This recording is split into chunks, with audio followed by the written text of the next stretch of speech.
Assalamualaikum warahmatullahi wabarakatuh. Perkenalkan, nama saya Hani Nur Aini. Di sini saya akan mempresentasikan implementasi sikap adil dan jujur dalam Quran Surah An-Nahl ayat 90 sampai 92, pengaruhnya terhadap circle pertemanan toksik pada peserta didik. Pengertian adil dan jujur. Kejujuran dan keadilan merupakan sikap utama dan kunci dalam pertemanan. Sikap jujur tidak hanya terlihat dari ucapannya saja, tetapi juga dalam tindakannya sehari-hari. Dalam pergaulan, kejujuran membantu membangun rasa kepercayaan antara teman. Sedangkan keadilan membuat hubungan lebih seimbang dan tidak ada yang dirugikan salah satu pihaknya. A'udzu billahi minasyaitonir rajim. Bismillahirrahmanirrahim. Innallaha ya'muru bil adli wa ihsani wa ita'i dzil qurba wa yanha 'anil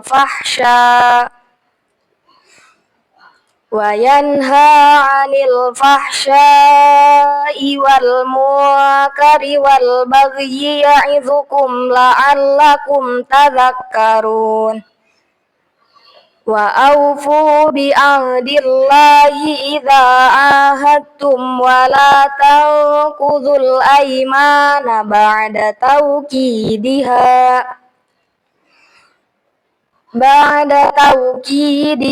wa qad ja'altumullahu 'alaikum kafila. Innallaha ya'lamu ma taf'alun.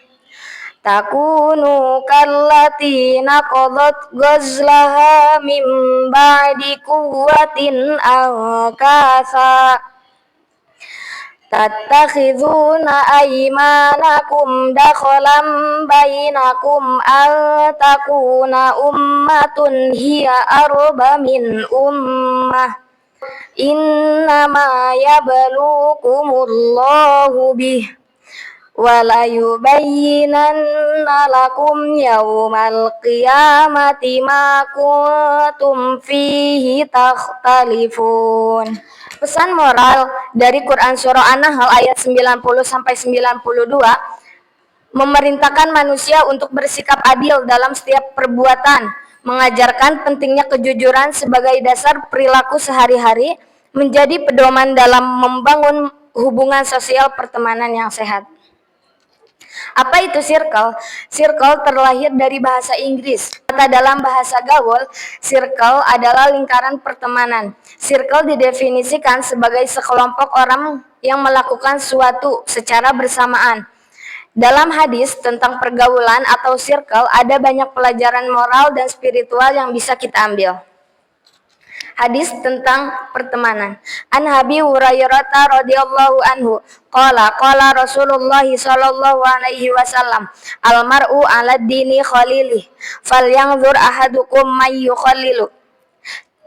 Seseorang itu mengikuti kebiasaan dan akhlak teman dekatnya, maka hendaklah salah seorang di antara kalian memperhatikan dengan siapa ia berteman. Hadis riwayat Abu Daud.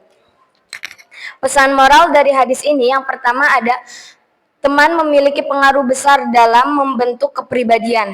Yang kedua, memilih teman berarti menentukan arah kamu hidup, karena teman adalah cerminan.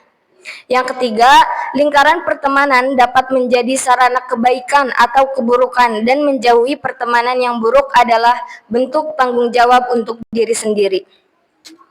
Bentuk-bentuk circle pertemanan. Yang pertama ada true friendship. Lingkaran pertemanan yang baik dikenal dengan istilah true friendship, yang merupakan lingkungan pertemanan yang dapat memberikan efek positif bagi diri sendiri, seperti halnya dukungan, meningkatkan kepercayaan diri, memberikan kejujuran, kerjasama, dan membantu kita untuk maju. Yang kedua ada toxic friendship. Toxic friendship merupakan suatu hubungan pertemanan atau persahabatan yang hanya terlihat sehat di luarnya saja, tetapi sudah tidak sehat atau rusak di dalamnya. Toxic friendship juga dipandang sebagai persahabatan yang tidak saling menguntungkan. Tidak ada kebersamaan, tidak ada kasih sayang yang tulus karena keegoisannya jauh lebih tinggi, hanya menerima keadaan sahabatnya ketika saat bersenang-senang saja, namun sulit untuk mempertahankan kebersamaan di saat menghadapi situasi yang sulit atau penuh tantangan.